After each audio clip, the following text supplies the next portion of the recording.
The crystal towers of Nexus Prime stretched into the purple sky like frozen lightning. Inside the largest tower, 12 different alien species sat around a table that glowed with soft blue light. The Galactic Council was meeting again, and today, they had something amusing to discuss. Admiral Zixthara's crystal body rang like a bell as she laughed. Her voice sounded like wind chimes in a storm. "You cannot be serious about this request," she said, holding up a small data cube. "These humans want to join our defense alliance?" The other council members made their own sounds of amusement. The ethereal collective's representative floated above his chair, his ghostly form shimmering. When he spoke, his words appeared directly in everyone's mind. "I have studied their world. They still use chemical rockets to leave their planet." Chemical rockets, like children playing with firecrackers. "Their strongest weapons are crude fusion bombs," added Commander Vex of the Mechanical Union. His metal face showed no expression, but his voice carried clear disdain. "We stopped using such primitive devices 3,000 years ago." "And there, computers," laughed Ambassador Quill, her feathers ruffling with mirth. "They still use electricity running through metal wires. How do they expect to help us fight the Void Hunters with such ancient technology?" Admiral Zixthara set the data cube on the table. "According to this, they have not even achieved faster-than-light travel. They are trapped in their single star system like insects in amber. What could such beings possibly offer the greatest? Civilizations in the galaxy?" The council chamber filled with the sounds of alien laughter. Some buzzed, some chirped, some made sounds that had no name in any human language. But they all agreed on one thing. Humans were nothing more than clever animals who had barely learned to use tools that far away, on a small blue planet in an unremarkable corner of the galaxy. Dr. Lisa Carter did not know that 12 advanced alien species were laughing at her world. She was too busy trying to solve an impossible problem. The laboratory at the International Defense Research Institute was cold and quiet. Lisa sat at her desk, surrounded by papers covered with equations and drawings. Empty coffee cups stood like monuments to her long nights of work. Her computer screen showed charts and graphs that would have made no sense to anyone else. "Still here, Lisa?" asked her assistant, Mark, as he poked his head through the doorway. "It's past midnight." Lisa rubbed her tired eyes. "Project Longshot won't solve itself," she said. "The Pentagon wants a space defense system, and all we have are fusion reactors and chemical rockets. It's like trying to fight a hurricane with a water gun." Mark came into the room and looked at her work. "Maybe that's not such a bad thing," he said. "Sometimes the simple answer is the right answer." Lisa shook her head. "Simple doesn't work when you're trying to protect an entire planet. We need something revolutionary, something that changes everything. But all I can come up with are variations on the same old ideas." She turned back to her screen, where a three-dimensional model of a spaceship rotated slowly. It looked clunky and rough compared to the sleek ships in science fiction movies. But it was real, and it was all they had. "What if the enemy is smarter than us?" Lisa asked quietly. "What if they have technology we can't even imagine? How do you fight something that's 1,000 years ahead of you?" Mark patted her shoulder. "You fight it with what you have," he said. "Our ancestors didn't have fancy weapons when they fought for their freedom. They used whatever they could find." 3 time zones away, Colonel Jake Martinez stared at a different kind of screen. The NORAD Command Center was buzzing with quiet activity. Men and women in military uniforms watched displays showing the space around Earth. Most of the screens showed normal readings, satellites, space junk, and the usual background radiation of space. But 3 screens showed something different. Something that made Jake's stomach feel cold. "Tell me again what we're looking at," Jake said to the technician beside him. Sergeant Kelly Johnson pointed at the screen. "Gravitational anomalies, sir. Big ones. They appeared at the edge of the solar system 3 days ago, and they're moving inward." "How big?" Jake asked. Each one has the mass of a small moon, sir, and they're moving in formation. Jake felt his mouth go dry. Formation? Yes, sir. Whatever these things are, they're not natural. Natural objects don't move in perfect geometric patterns. Jake stared at the screen. The anomalies were still far away, beyond Pluto's orbit. But they were definitely heading toward the inner solar system, toward Earth. Have we tried to contact them? He asked. Sir, we've sent every kind of radio signal we can think of. Mathematics, music, pictures, nothing. They don't respond to anything. Jake picked up a secure phone and dialed a number he hoped he would never have to use. This is Colonel Martinez at NORAD. I need to speak to the Joint Chiefs immediately. We may have a first contact situation. As he waited for the call to connect, Jake looked up at the big screen that showed the solar system. Earth was a tiny blue dot in the center, surrounded by the familiar planets and moons. It looked so peaceful, so normal, but something was coming. Something massive and intelligent was heading straight for their small, quiet world. And Jake had the terrible feeling that humanity was about to discover they were not alone in the universe. Back on Nexus Prime, the Galactic Council was finishing their meeting. The data cube containing humanity's request lay forgotten on the Faka glowing table. I suppose we should send them a polite rejection, Admiral Zixthara said. No need to be cruel about it. Agreed, said the Ethereal Collective's representative. Let them play with their primitive toys in peace. Perhaps in a few thousand years, they will be ready to join civilized society. None of them mentioned the growing reports of void hunter activity near the galaxy's edge. None of them talked about the star systems that had gone silent in the past month. They were too busy laughing at humanity to notice that their perfect, advanced civilization was about to face its greatest threat. And in the cold depths of space, something vast and hungry turned its attention toward a small blue planet that nobody thought was worth protecting. 3 months had passed since Colonel Jake Martinez first spotted the strange signals. Now he stood in the same command center, but everything had changed. The screens that once showed peaceful space now displayed a nightmare. Sir, we have confirmation, Sergeant Johnson said, her voice shaking. Jupiter is gone. Jake stared at the main display. Where the giant planet should have been, there's only empty space and a cloud of debris. The massive world that had protected Earth for billions of years had been completely destroyed in less than 6 hours. What about the moons? Jake asked. Gone too, sir. Europa, Ganymede, all of them. Whatever did this didn't just destroy Jupiter. They took it apart piece by piece. The command center buzzed with terrified whispers. Everyone knew what this meant. Something with unimaginable power was moving through their solar system, and Earth was directly in its path. Get me the president, Jake ordered. And activate all defense protocols, not that they'll do much good. High above Earth's atmosphere, Captain Amy Rodriguez floated in the cramped cockpit of the ESS Defiance. The ship was humanity's pride and joy, built with the best technology they had. But looking at it honestly, Amy knew it was basically a tin can with rockets attached. Captain, we're getting readings on the long-range sensors, called out her communications officer, Lieutenant Dan Park. You're not going to believe this. Amy pushed herself over to his station. On the screen was something that made her stomach drop. A ship, if you could call it that, the size of Earth's moon, was slowly moving toward Mars. Its surface was dark and covered with strange geometric patterns that hurt to look at. How many of them are there? Amy asked. We count 12. So far, Captain, all the same size. They're moving in perfect formation. Amy's pilot, Lieutenant Sarah Brooks, looked up from her controls. Captain, we're getting new orders from Earth.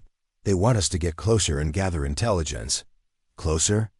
Amy laughed, but there was no humor in it. They want us to get closer to something that just ate Jupiter?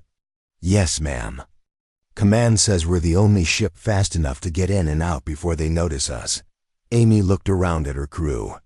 5 people in a ship barely bigger than a bus, asked to spy on aliens with the power to destroy planets. It should have been funny. Instead, it was terrifying. "All right, people," Amy said. "We're going to do something incredibly stupid. Sarah, plot a course that keeps us in Mars' shadow. Maybe these things won't see us coming."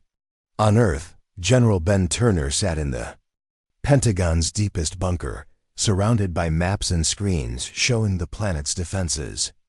Nuclear missile silos, aircraft carriers, army bases, everything humanity had built to protect itself. It all seemed like toys now. "General, the President wants to know if we can stop them," said his aide, Major Chris Evans. Ben rubbed his tired face. "Stop them?" "Chris, these things destroyed Jupiter like it was made of paper. Our biggest nuclear weapons wouldn't even scratch them. So what do we do, sir?" "We do what humans have always done when faced with impossible odds," Ben said. "We fight anyway. Maybe we can't win, but we can make them remember that they had a fight." He turned to the communication officer. "Send word to all military commanders. If these aliens want Earth, they're going to have to take it from us. And we're not going to make it easy." Dr. Lisa Carter had not slept in 2 days. Her laboratory was now the center of a desperate effort to find some weakness in the alien invaders. Every scientist and engineer who could be found was working around the clock, trying to understand technology that seemed impossible. "Lisa, look at this," called her assistant Mark from across the room. He was staring at readings from the experimental fusion reactor they had been testing. Lisa hurried over. "What is it? Remember when the aliens first appeared? Our reactor started acting strange. The energy output became unstable. The quantum field fluctuated wildly. I remember. We thought it was a malfunction." Mark shook his head. "What if it wasn't? What if our primitive reactor was actually responding to their presence?" Lisa felt her heart racing. "Show me the data." For the next hour, they went through every measurement they had taken. Again and again, the same pattern appeared. Whenever the alien ships moved closer to Earth, human fusion reactors became unstable. The effect was small, but it was definitely there. "It's like our reactors are interfering with something," Lisa said. "But what?" "Maybe their communication systems," Mark suggested. "Or their navigation." Lisa stared at the data. It wasn't much, but it was something. For the first time in months, she felt a tiny spark of hope. Meanwhile, Captain Rodriguez and her crew were learning just how outmatched humanity really was. The Defiance had managed to get within 1,000 kilometers of one of the alien ships without being detected. What they saw there would haunt them forever. "My God," whispered Lieutenant Park. "They're not just destroying the planets. They're harvesting them."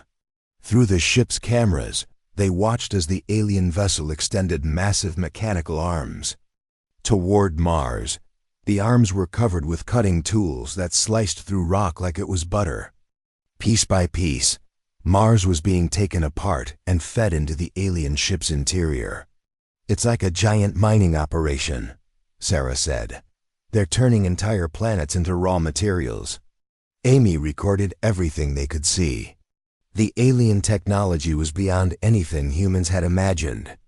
The ships seemed to bend the laws of physics, moving without visible engines and manipulating matter at the atomic level. "Captain, we need to go," Dan said urgently. "I'm detecting energy buildup in their weapon systems." But before Amy could give the order to retreat, something unexpected happened. Alarms started blaring throughout the alien ship. The massive vessel stopped its harvesting operation and began scanning the space around it. "They know we're here," Sarah said. "Impossible," Amy replied. "Our stealth systems are working perfectly." But the alien ship was definitely looking for something.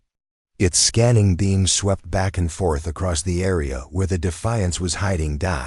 Then Amy realized what was happening. "It's not our ship." They're detecting. It's our reactor. Lisa was right. Our fusion technology is interfering with their systems. The revelation came just in time. The alien ship fired a weapon that turned a nearby asteroid into glowing gas. If the Defiance had been there, it would have been destroyed instantly. Get us out of here, Amy ordered. We need to get this information back to Earth. As the Defiance raced away from the alien fleet, Amy composed her report. Humanity had found something that might, just might, give them a chance. Their primitive technology was causing problems for the advanced aliens. It wasn't much of an advantage. But when you're facing extinction, you take whatever help you can get. Back on Earth, the first alien ships entered the inner solar system. They ignored the moon and headed straight for the blue planet that was their final target. The war for Earth was about to begin, and humanity had no idea that their greatest weakness might actually be their greatest strength. The crystal towers of Nexus Prime no longer gleamed with confidence. Admiral Zixthara's body had lost its musical ring and now sounded flat and hollow. Around the council table, 12 alien species sat in stunned silence as reports poured in. From across the galaxy, "The Kepler defense fleet is gone," reported Commander Vex, his metal voice carrying an edge of panic. 47 ships destroyed in less than an hour. The Void Hunters adapted to every weapon we used. The Ethereal Collective's representative flickered weakly above his chair. "My people have lost 3 entire star systems. These machines learn from every battle. Our most advanced weapons become useless after a single engagement." "Ambassador." Quill's feathers were dull and disheveled. "We need new strategies. Everything we know about warfare is failing against them."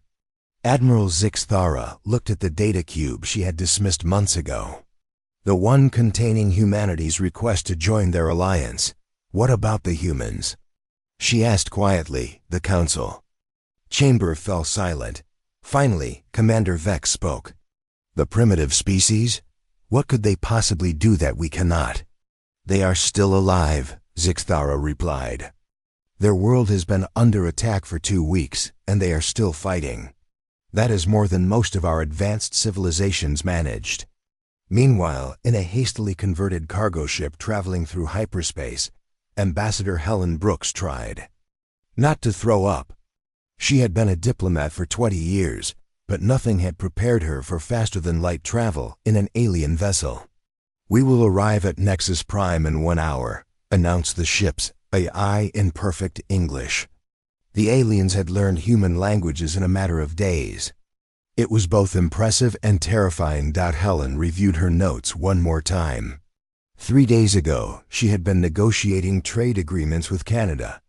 Now she was humanity's first ambassador to alien civilizations, carrying data that might save the galaxy. The data came from Dr. Lisa Carter's discovery about quantum interference. Human fusion reactors created chaotic energy patterns that somehow disrupted the Void Hunters' communication networks. It wasn't much, but it was the first weakness anyone had found in the machines. Helen also carried video recordings from Captain Rodriguez's mission. The footage showed something that had shocked even the aliens. The Void Hunters had hesitated when they detected human technology. For a few crucial seconds, their perfect coordination had failed. Back on Earth, Captain Rodriguez stood in a shipyard that had been building cargo ships just a month ago. Now it was frantically assembling humanity's last hope, a modified version of the Defiance designed to carry their interference technology deep into enemy territory. "How long until it's ready?" Amy asked Pete Walker, the engineer in charge of the project. Pete wiped grease from his hands and grinned. 3 days, maybe 4. We're basically building a flying junkyard. Half the systems are human, half are alien, and the rest are just crazy ideas that might work. Amy looked at the ship taking shape around them. It was ugly and strange, covered with mismatched panels and equipment that had no business being on the same vessel. But it was uniquely human, improvised, unpredictable, and just crazy enough to work. The fusion reactors are the key, Pete explained. We're installing 12 of them, all running at different frequencies. The interference pattern should be chaos incarnate. And the weapons? Pete's grin widened. That's the fun part. We're using everything: rail guns, plasma cannons, nuclear missiles, and some alien energy weapons we barely understand. If one system fails, we have 11 backups. Dr. Lisa Carter joined them, carrying a tablet full of equations. I've been working with the alien scientists, she said. We think we understand why the Void Hunters are vulnerable to our technology. Tell me, Amy said. They're machines, but they think like a hive mind. Perfect communication, perfect coordination, perfect logic. Our chaotic energy patterns are like noise in their neural network. It confuses them. How confused can we make them? Pete asked. Lisa smiled for the first time in weeks. Very confused. I've designed a new type of reactor that doesn't just create interference. It creates random interference. No pattern, no logic, just pure chaos. On Nexus Prime, Helen. Brooke stood before the Galactic Council. The same aliens who had laughed at humanity now listened to every word she spoke with desperate attention. Our fusion technology creates quantum fluctuations, Helen explained. These fluctuations disrupt the Void Hunters' communication network. When they can't coordinate perfectly, they become vulnerable. Admiral Zixthara leaned forward. But your technology is so primitive. How can it affect machines thousands of years more advanced? Because it's primitive, Helen replied. Your technology is clean, efficient, predictable. Ours is messy, chaotic, full of random variables. The Void Hunters can adapt to logic. They can't adapt to chaos. The Ethereal Collective's representative spoke directly into everyone's mind. You are saying that your weaknesses are actually strengths? Exactly. We build things that barely work. Our computers crash, our engines leak, our weapons sometimes explode in our faces. But that unpredictability is what makes us dangerous to the Void Hunters. Commander Vex processed this information with mechanical precision. If this is true, we need to change our entire approach to warfare. We need to incorporate randomness into our systems. We need to learn to fight like humans, added Ambassador Quill. Helen nodded. We're willing to teach you. But we need your help too. Our ships are slow, our weapons are weak, and we have no defense against their planet killers. Together, we might have a chance. The Council voted unanimously to form an alliance with humanity. For the first time in galactic history, a primitive species was being asked to lead advanced civilizations in battle. Back on Earth, the modified Defiance was ready for its impossible mission. Captain Rodriguez and her crew prepared to take their chaotic human technology into the heart of the Void Hunter fleet. General Turner briefed them one final time. Your job is to get close to their command ship and overload their neural network with interference. You probably won't survive, but if this works, you'll give the rest of us a fighting chance. Amy looked at her crew, Lieutenant Park at communications, Lieutenant Brooks at the helm, and Pete Walker managing the hodgepodge of weapons and reactors they had installed. They were about to attempt something no logical military mind would consider. Ready? Amy asked. As ready as we'll ever be for a suicide mission. Sarah replied with a grin. The Defiance launched from Earth carrying humanity's wildest hopes and fears. Its 12 fusion reactors hummed with chaotic energy. Its mismatched weapons were charged and ready, and its crew was prepared to show the galaxy what humans could do when they stopped trying to be logical.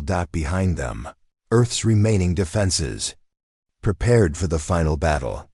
In space, alien fleets moved to support the human plan.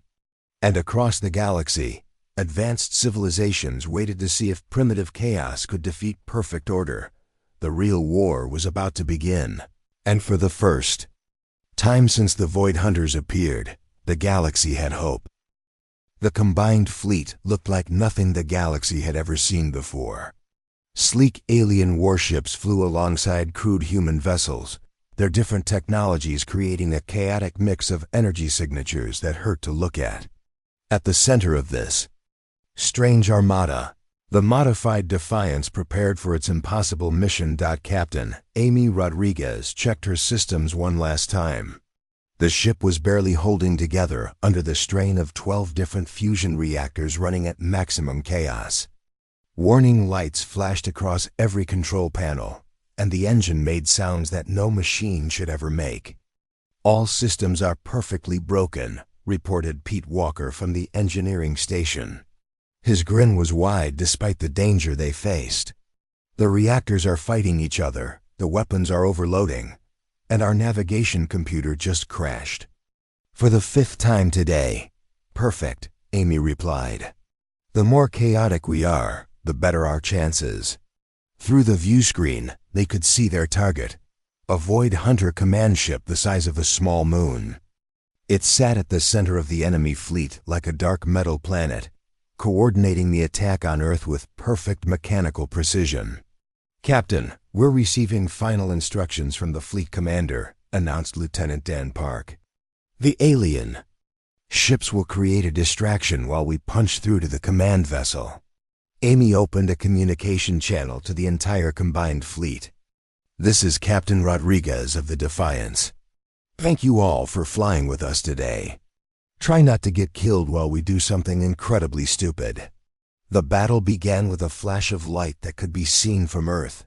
The alien warships opened fire with weapons that turned space itself into a weapon.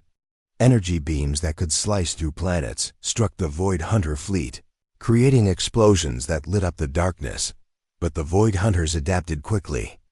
Their shields adjusted to each new weapon, their formations shifted to minimize damage, and their return fire was devastatingly accurate.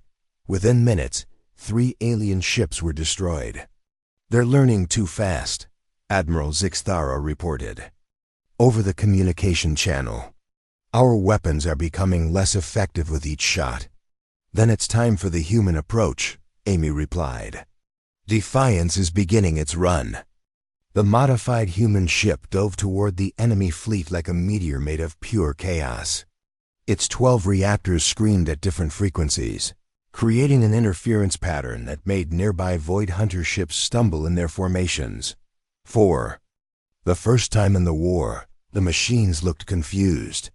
"It's working," shouted Lieutenant Sarah Brooks from the pilot seat. "Their coordination is breaking down. Look at them trying to figure out what we are." The Void Hunter ships around them were indeed struggling. Their perfect formations wavered as the chaotic energy from the Defiance disrupted their communication. Networks. Some ships slowed down, others sped up, and a few actually collided with each other. But the command ship was still far away, and the Defiance was taking heavy damage. Hull breaches appeared faster than Pete could patch them, and their weapon systems had already failed. "We're not going to make it," Dan reported. "Too much damage, too much distance." Amy gritted her teeth. "Then we do this the hard way. Pete, overload everything. All reactors, all weapons, all systems. Turn us into a flying bomb of pure chaos." "Captain, that will destroy the ship," Pete warned. "I know, but if we can get close enough to their command vessel, maybe we can take it with us." Back on Earth, Dr. Lisa Carter watched the battle through telescopes and radio signals. She could see the Defiance pushing deeper into the enemy fleet, leaving a trail of disrupted Void Hunter ships behind it. But she could also see that the small human vessel wouldn't survive much longer. "There has to be another way," she muttered, staring at her equations. "Some way to amplify the interference without destroying ourselves." Then she had an idea. A crazy, impossible idea that just might work.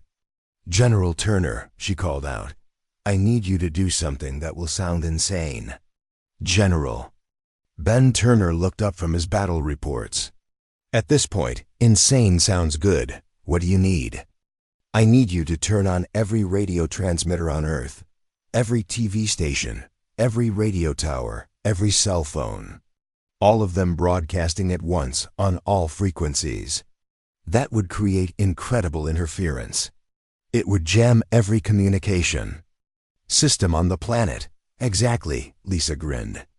And if I'm right, it will also create the biggest chaos signal in human history.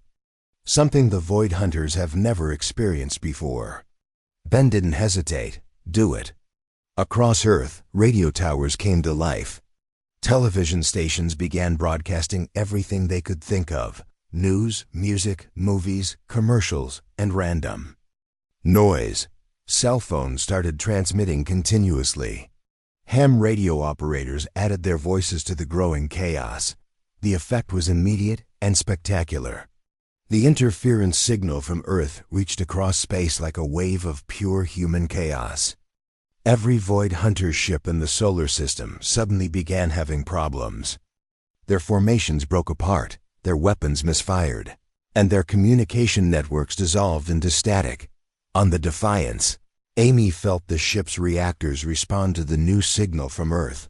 Instead of fighting each other, they began amplifying the chaos, turning the small vessel into a beacon of interference that could be felt across the entire star system. "My God," whispered Pete, staring at his instruments. "The signal from Earth is making us 10 times more effective. The Void Hunters can't handle this much chaos." The command ship was close now, its dark surface covered with scanning arrays, trying desperately to understand what was happening.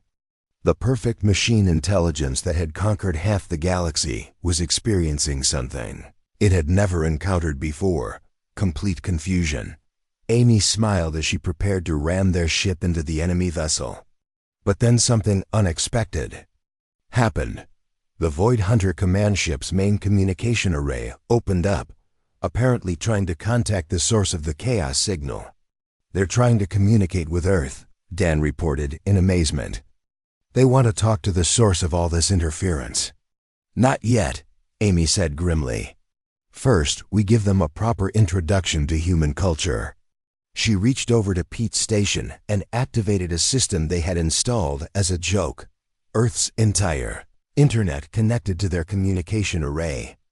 In one massive data burst, they transmitted everything: social media posts, cat videos, news articles, music, movies, books, and billions of random conversations. The effect on the Void Hunter command ship was catastrophic. The machine intelligence tried to process the flood of human culture and creativity, but it was like trying to drink an ocean through a straw. The ship's lights began flickering as its neural networks overloaded. Then the impossible happened. The massive command ship began to shut down. Its weapons powered off, its engines went silent, and its communication arrays stopped transmitting. The perfect machine intelligence had been defeated by humanity's greatest weapon: their ability to create beautiful, chaotic, completely illogical noise.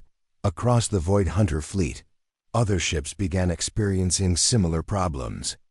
Cut off from their command vessel and overwhelmed by the chaos signal from Earth, they started shutting down one by one. "Captain," Dan called out in wonder, "the entire enemy fleet is going offline. We did it. We actually did it." Amy leaned back in her chair, hardly believing it was over. The Defiance was still alive, Earth was safe, and the galaxy's greatest threat had been defeated by radio broadcasts and internet memes. "This is Captain Rodriguez to all ships," she announced. "Mission accomplished. The Void Hunters are down. Repeat, the enemy is defeated." The cheers that came back over the communication system could be heard from Earth to Nexus Prime. For the first time in the war, the galaxy had won a battle against the Void Hunters. And they had won it by being beautifully, chaotically, impossibly human. 6 months after the battle, the galaxy was a very different place. The Void Hunter threat had not just been stopped, it had been completely destroyed. Across thousands of star systems, the machine ships sat silent and dark, their neural networks permanently scrambled by the chaos of human culture. Ambassador Helen Brooks stood before the rebuilt Galactic Council on Nexus Prime. But this time the crystal towers sang with hope instead of despair. The 12 alien species that had once laughed at humanity now looked at her with something close to worship. "Ambassador Brooks," Admiral Zixthara said, her crystal voice ringing with respect, "the Council has reached a unanimous decision. We formally invite humanity to lead the Galactic Defense Alliance." Helen smiled but shook her head. "We appreciate the honor, but humans work better as partners than leaders. We suggest a new approach, a council where every species contributes their unique strengths." The ethereal collective's representative floated closer. "You mean combine our advanced technology with your creative chaos?" "Exactly. Your ships are faster and stronger than ours. But our unpredictable thinking might help you solve problems you never considered. Together, we can build something neither of us could create alone." Commander Vex processed this with mechanical precision. A hybrid approach. Logical efficiency combined with creative randomness. The concept has merit.